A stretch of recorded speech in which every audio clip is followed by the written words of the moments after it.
Hey everyone, thank you for joining us today. We're at the Data Community Group. My name is Shelley Reed, and I am the manager of the Legal Services National Technology Assistance Project.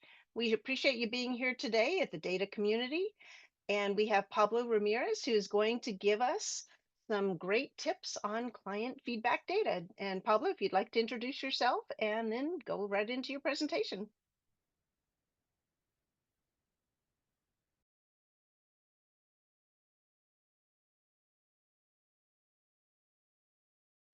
All right, good morning. My name is Pablo Ramirez. You should be able to see my screen, hopefully. Yeah, Yes. perfect. So my name is Pablo Ramirez. I am an attorney and the executive director of Legal Aid Society of San Bernardino, and we are located in San Bernardino and serve both San Bernardino and Riverside counties. And within the organization, we have a strong belief that getting feedback is a powerful way to understand how we can better serve the clients in the community and build equity and just improve our services and hold ourselves accountable. We do believe that listening to the needs and experiences of our clients is at the core of what we do. So I am strong in building a culture in our organization that kind of focuses on getting feedback from the clients, adjusting our services, and making sure that we can accurately address any needs from our clients. So the way we kind of go through the different feedback process or why feedback for us is really important is it helps us understand what is happening on the ground and directly from our clients and people we serve. It helps us identify what's working and the approaches that are delivering real results. And it really shows us what's broken, systems that are processes that need to be fixed or reimagined. It reveals what the barriers exist, so the things that continue to block access to justice, and it points us to how we can actually adjust, giving us an opportunity to really show up differently and do better for our community, which is what I try to impose within our staff and within our any of our team members. And the way we like to gather feedback, so we have different multiple ways to reach the people where they are and to hear from everyone involved in our work. We like to collect in-person surveys at clinics, outreach events, and legal workshops. So this includes any of our core projects, any of our medical legal partnerships, which are different addiction centers, the VA centers. We also take a second approach. We kind of send emails to surveys through Microsoft Forms to connect with clients and their services. And we recently launched, or we tried, we were part of this huge collaborative with different large legal aid organizations, a large cohort. So we started testing out our text message surveys. Though we've been having some challenges with Twilio and working on that and kind of finding fixes for that. So we like to pay attention to our community goals. We also look at our community signal. Sorry, we look at different third-party services, systems like Google reviews, any other informal system, so we can still use that for those clients who maybe don't want to complete our surveys and go this informal route. We still take that information and try to adjust based on that. And we don't just survey the clients, we also seek feedback from our stakeholders, which includes our courts, medical legal partnerships, outreach teams, and our pro bono volunteers. So, as everything that I've said so far, kind of we try to foster a strong relationship with any of our clients and any of our stakeholders to get the right feedback to make sure that we are serving the community. And in 2024 alone, we received 1,950 responses. Each one is more than just data. It kind of tells a story and it helps us shape who we are and who we continue to serve. I will admit that's only 25% response rate. We served over 8,000 clients in 2024. We are continuously working and adjusting our surveys to make sure that we are reaching the population. And so far, a majority of those surveys that we have received were through Microsoft Teams, not Microsoft Teams, Microsoft Forms. And designing the survey, the way we went through designing the survey, making sure we try to get effective results and make sure that there's not a large drop off. we kind of began by focusing on accessibility. We used plain language, we offered multiple language options, and made sure that our services are mobile friendly. And then we keep our surveys brief to respect our clients' time and increase completion rates. And then also timing is key. We send surveys at the right moment in the client journey, not too early and not too late. With our text messaging option, there is like a triggers within our legal server system that kind of triggers when these surveys go out. And then with our other survey functions, we have different methods handing them out in paper or QR code. And I'll touch a little bit more in a couple of slides. We also prioritize privacy with clear consent and strong protections for sensitive information. As we built our feedback system, we've also learned a lot and made key adjustments along the way. So we did see some drop-offs in tech survey responses due to delays, low open rates, and delivery issues. But we are improving our timing and making opt-ins clearer for clients. We also experienced some workflow friction between Legal Server and Twilio.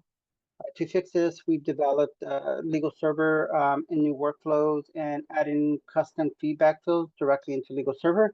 Although this is still in beta, we haven't flushed it out completely, but our text surveys really had the lowest response rate out of any other method that we had. Not sure if it was because of the text messaging fatigue or whatever challenges we experienced there. We haven't really been able to pinpoint it.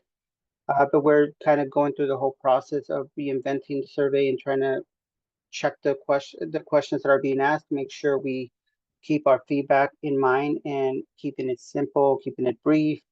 And then to address any data gaps, we've put in place regular accuracy checks, built in staff reminders, and added real-time tracking to make sure that no responses are missed. We try to coordinate all this with our staff to make sure we continue to reinforce why getting feedback from our clients is important. I understand that sometimes feedback received is may not always be positive, and there's sometimes clients who have expressed challenges with ultimately losing their cause of action or losing their case. Unfortunately, some of that feedback we can't do much about if they've gone through the legal process, but we try to communicate to our staff that our goal is to try to make sure that whatever's within our control, that we can control it and we adjust accordingly. Um, and collecting feedback is just the first step. What we do with this feedback is we analyze it where the real impact begins. It helps us understand how we can better adjust it.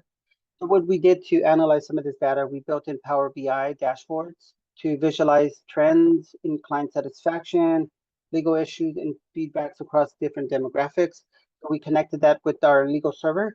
So there's an internal dashboard within legal server that allows me and other leaderships and some staff to look at it to understand how our feedback is coming through these different platforms. Then we're also using AI tools to analyze open text responses and pull out common themes and emerging community needs to help us readjust our services. The way this is coming handy for us, it's kind of helped us identify what the ever-changing trend is happening. So if we need to make sure we're serving our clients, maybe we lack a service in a certain area, and we adjust our services or we look for grants to kind of allow us to make sure that we address that need. With this new administration, this is becoming it's a little bit more important now because some of the trends that have been with the prior administration are now shifting. So we need to make sure we are accurately supporting, and this is where this kind of comes into play. And the analysis directly informs our decision making, helping us to shape internal strategies, target training, and strengthen our equity efforts. So the way we use it also for our internal staff, we have an internal training platform and also an internal trainer. Some of this feedback allows us to identify training opportunities where we can create an internal training program and send it out to our staff so they can go through this training process to make sure that they are up to date with any of this feedback that we received. So whether it's a concern from some of the staff, I mean, some of the clients that maybe we didn't hit the mark on the way we communicated, or maybe we didn't deal with the challenge in an empathetic manner. Um, we identify the training aspects and we work on internalizing our training platform and make sure that we are accurately reaching the clients. So data really for us shapes our policy, and it shapes the way we serve our clients and the way we make sure we try to ensure that our clients are receiving the service that they really need, especially in this changing landscape. Um, and so one of our biggest goals is also to make sure that we work hard to they give the clients different platforms, making sure that giving feedback is as simple and accessible for them. The way we do that is we use some QR codes at events and at clinics, on some of our flyers. We do give them the website and give them that opportunity. But we also we build out a lot of QR codes to make sure we can two purposes. One is to allow them to quickly draft feedback, whether it's they choose to use our surveys, our Microsoft Forms online, or even we link them out to any of our external third-party feedback platforms so they can give us feedback.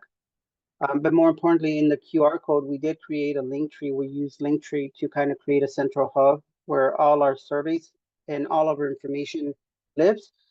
Kind of the reason we use the link tree is we kind of avoid overwhelming the person who's scanning this QR code with a huge website where they have to actually find, get to the point, because we realize that we all have busy lives and our clients are sometimes juggling different challenges that they're experiencing in their personal life. And by making it simple, by using something like Linktree and putting five, button that they can simply click on and it gets them to the location that they're trying to go to, um, we find that the response rate is a lot higher. The QR code software for us also serves a second purpose. We have analytics on the back end of the QR code to understand how many people are actually scanning it, which links are really effective for them, which are not. We reinvent or we imagine whatever links are not working for them to make sure we keep that link tree tight, to where they are only seeing what the most important things that are really hitting our low income population. Again, just making it easy and accessible for them. Um, so we embedded some of these surveys directly into our client-facing materials for added convenience, and also through our staff training, we encourage teams to invite participation and explain why feedback matters. So that's again what the whole goal of everything that we try to do is try to make sure we reinforce why feedback is important. Sticking our head in the ground and hoping everything's okay is really not the best solution, at least in my opinion. Um, Working with our clients and make sure that they are getting the services that they need is a lot easier. And that helps shape some of our strategies. Like one of the strategies is we saw an uptick on based on different feedback and different things that are coming into our surveys of different necessities and help that the clients might need. So we expanded some of our workstations, allowing our clients to readily access some of this material that they need, and trying to work with them on that sense. So because of the feedback, we try to communicate to our staff that feedback shouldn't really feel like homework. It's more so like it should make sure that we try to convey that it should feel like the client's being heard and make sure that they understand that they're being heard, because regardless of their social economic status, they deserve the highest level of service. And the only way we can do that is by hearing them out and adjusting our process. So we use feedback to guide real change in our organization, across our different services, across our different programs, and strategize in our organization. So when we see consistent issues with pivot services, whether that means adding staff, improving access, language access, or expanding outreach. So language access, if we see a certain language that's not being addressed, our counties that we serve mainly focus on Spanish, but in some instances we have seen a different need for language. So we work with our external translator to make sure that that language is available. So when these clients come to seek our services, we make sure that we have it. We shape our program design based on the feedback, adjusting our clinics and legal education topics to meet real community needs. So like one of the things that we did there is when we saw more clients had challenges reintegrating into society after they had maybe a lapse or an addiction where they sought treatment and then exiting that program in order to help them on their success journey. We found that sometimes they had these legal issues because of their addiction. So we try to be more present in some of these out centers where we can give the clients the support so they can help them on stay on the right path and ensure their sobriety. So we address those legal issues. And the way we learned that is through these different surveys that we got.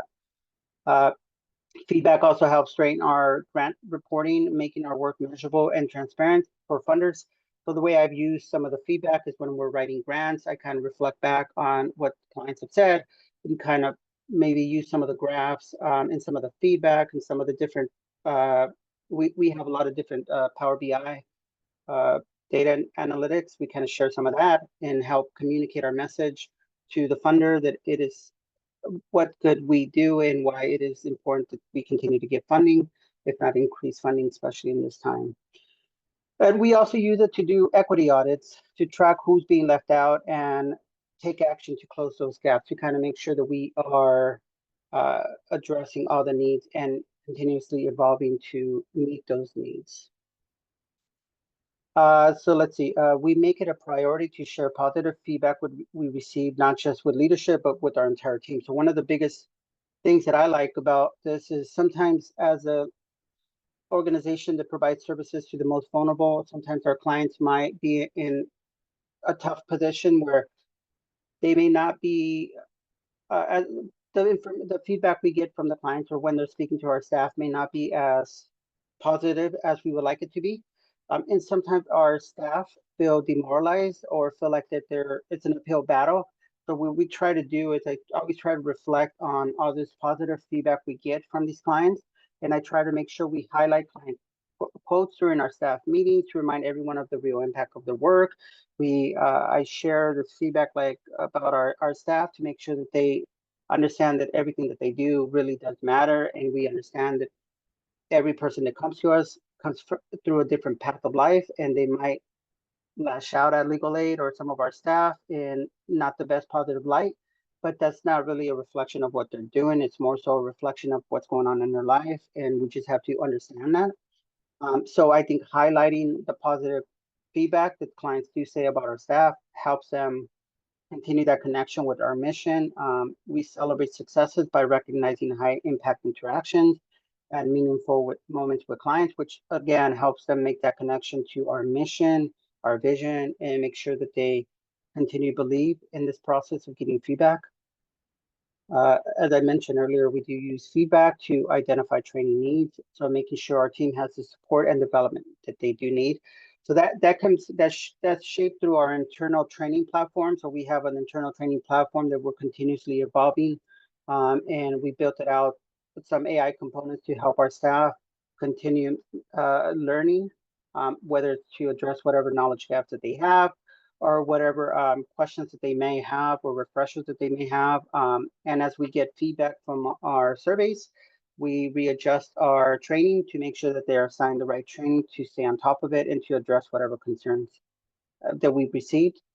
We do have an internal staff trainer who also works with our staff in if some feedback which is really negative and needs to really be addressed urgently and more on a one-on-one person level, our staff trainer will work directly with this person to make sure that they get the right guidance, to make sure that we improve our services and make sure that our clients continue to get the positive service.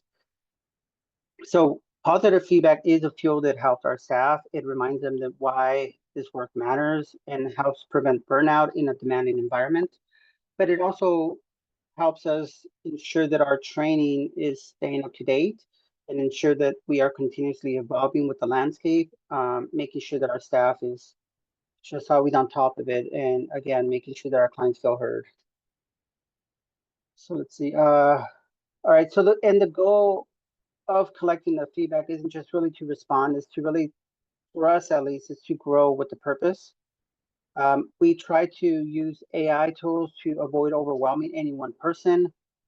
Again, to analyze the survey data more quickly, uncover deeper insights, especially from open text responses. That's really been helpful for us, understanding how we're doing. And then if some of the feedback is understanding which one is really impactful feedbacks. For example, if they have some kind of challenge with some of our services, maybe they didn't find them so accessible, we can readjust and figure out how we ensure that our services are available to everybody, regardless of their status or their situation or their life challenges. But we also conversely also understand that if a client is unhappy with the legal outcome, as long as we've made every effort to do our best with them and address that, we understand that we can't fix each and every issue that we encounter. Um,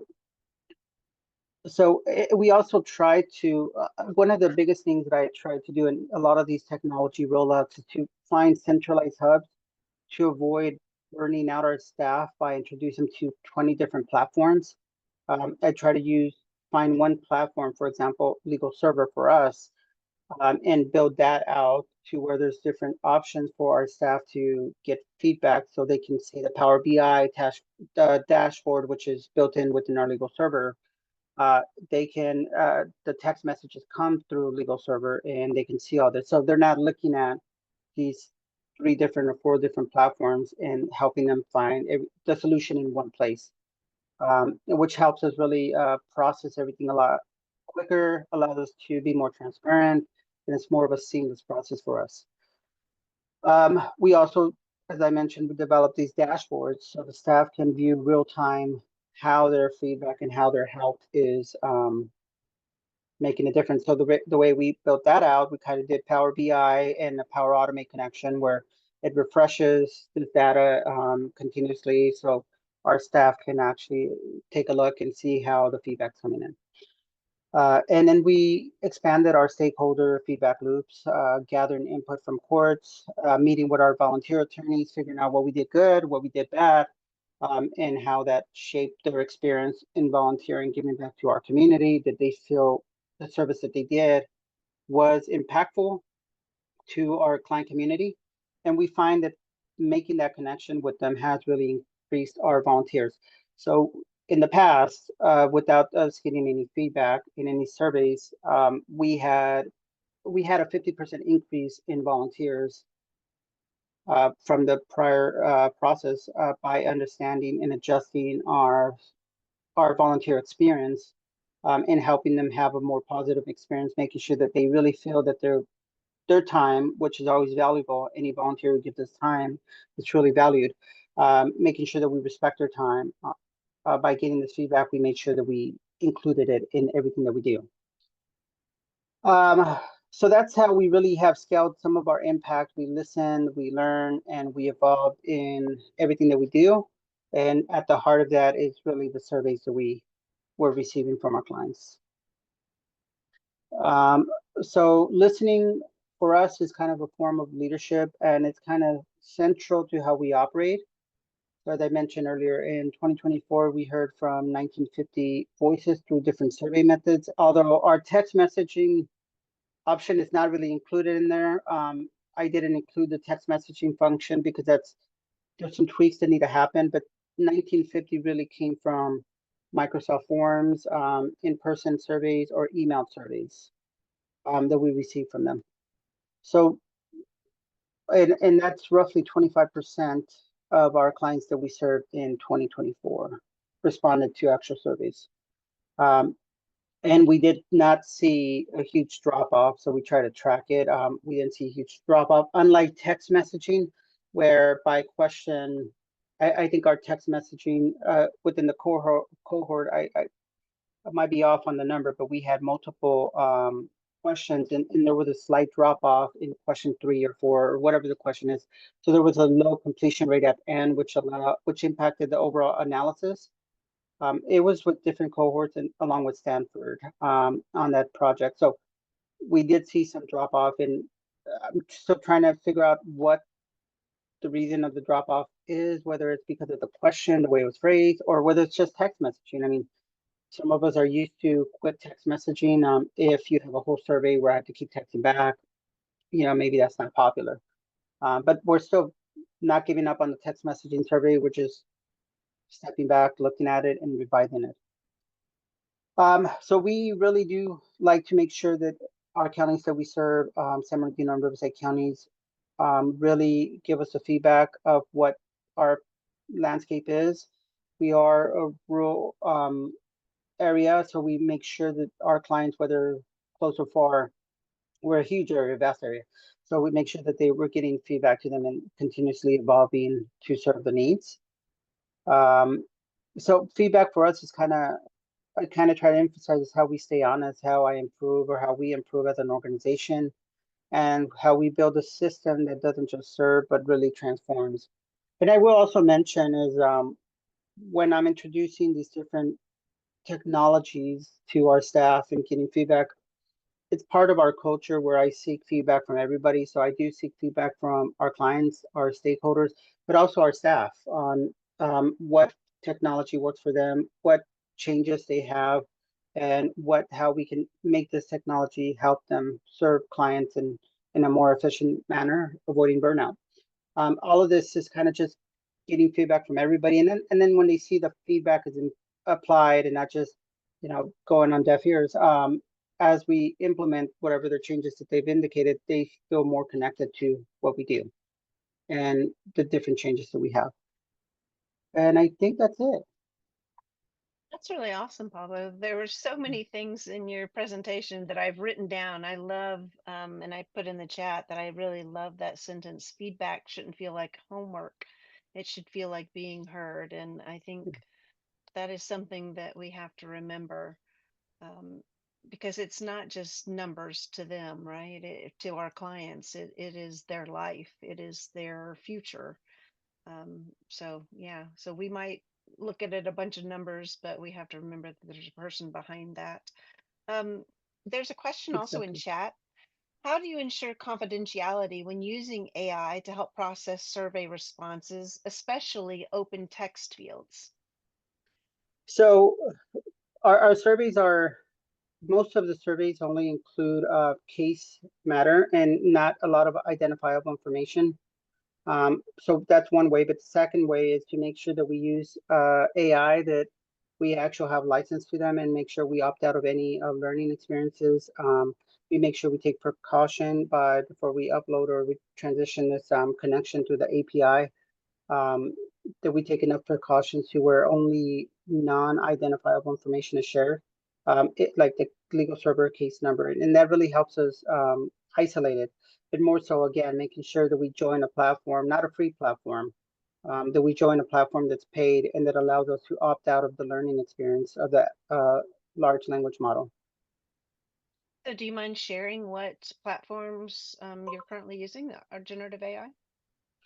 So I mean, depending on, we use quite a bit. I use co-counsel AI for our legal work, but for some of these, Perplexity or ChatGPT have really been helpful. I've really tested different platforms, but for this particular purpose, I use those two, the latter two. And then co-counsel AI to a point. Co-counsel really was meant for legal work, but I've also tried to readjust it to use it for grant writing, to use and it's really been successful to analyze some of our survey results and look at some of the connections. It's great. It's never hurts to try something, right? If it works, it's No, especially because all the data you have coming in, I think that's one of the most overwhelming pieces is analyzing it and figuring out what action is, because you can collect all the data in the world, but if you really are not looking at it or taking any corrective action or any kind of changes, it really doesn't help. So I think that's one of the biggest burnouts is having to analyze it by hand, and making a determination how what it's actually telling you and how you can really address this either emerging trend or individual issue that really needs to be addressed on either on a organization-wide issue or on a one-on-one level. it's awesome. What other questions or thoughts does anyone in the audience have anything that you would like to ask?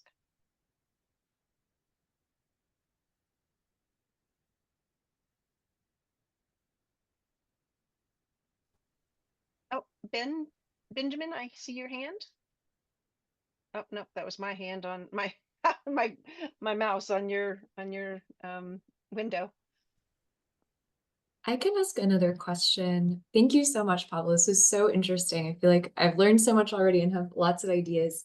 You mentioned that one of the uses for the feedback is for equity audits, and I was just wondering if you could say a little bit more about that. So the platform, the current, especially this administration, our landscape continues to change on the different needs that we need to be meeting, or um, the different vulnerable residents or families that we need to be helping. So when we do equity analysis, I try to make sure we're looking at it through a higher overview to make sure we're understanding that we are serving the different needs, and evolving. So, for example, there's certain parties that are being targeted more so than any other party in the past during this administration. So, in getting any feedback where we hear from a lot of these parties, like, hey, look, I think you need to have more, for example, a gender name and marker change clinics because there's not enough people out there doing this. We get that feedback and we implement it and we readjust it by making sure that we are meeting all our community needs and meeting them where they are. So that's one of the issues that we would likely have found through the different surveys that we've taken. It's just like not addressing a certain need that should be addressed and making sure that they are getting the services regardless of where they are. I will tell you, if you've never participated in a gender marker and name and all that clinic, if you want to have people that are grateful for the work that you're doing and just so excited, that is definitely um, a clinic to go to and Yeah. participate in. They are awesome. So you mentioned dashboards. Would you be able to share one of the dashboards if you know, if as long as it's not going to show, PII or anything? I think the community would love to see what you're sharing with your staffers. Let's see. Let me just, I don't remember exactly if it shared anything because it's on our case management system. So let me just open it up real quick. Yeah, well, I fully understand that, that there's stuff there that you can't share. Um, but I think we all can benefit from seeing what other organizations are doing with data. And I definitely empathize with your Twilio problem. That's something that here at Michigan Advocacy has been a problem, and we just, through our RT staff, just declared a victory this week. So hopefully you will soon have that same victory. Yeah, that's a, that's the hard part is that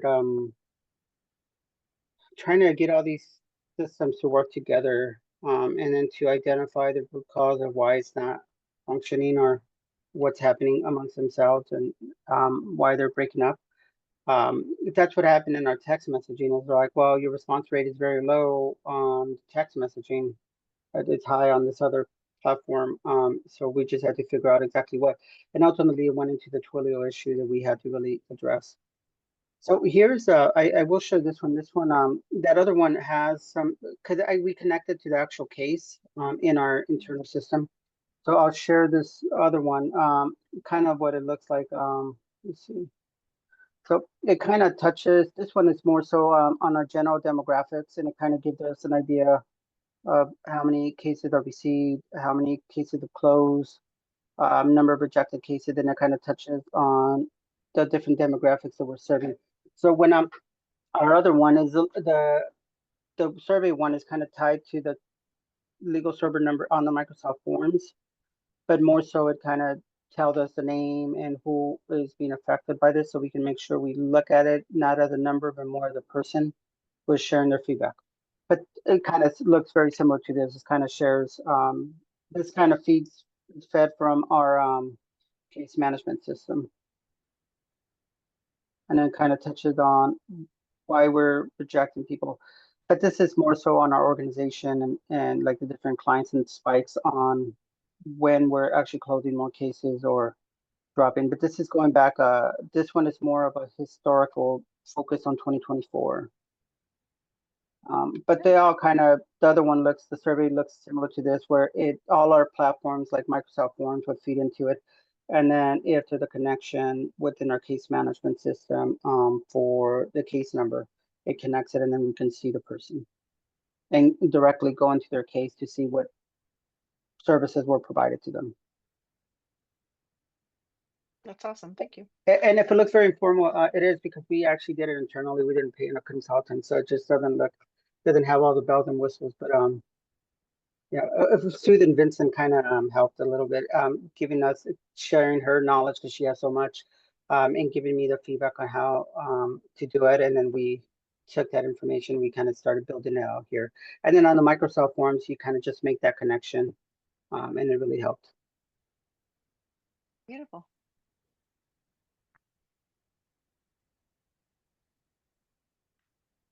Pause here. If you have a question about the presentation, this is your opportunity.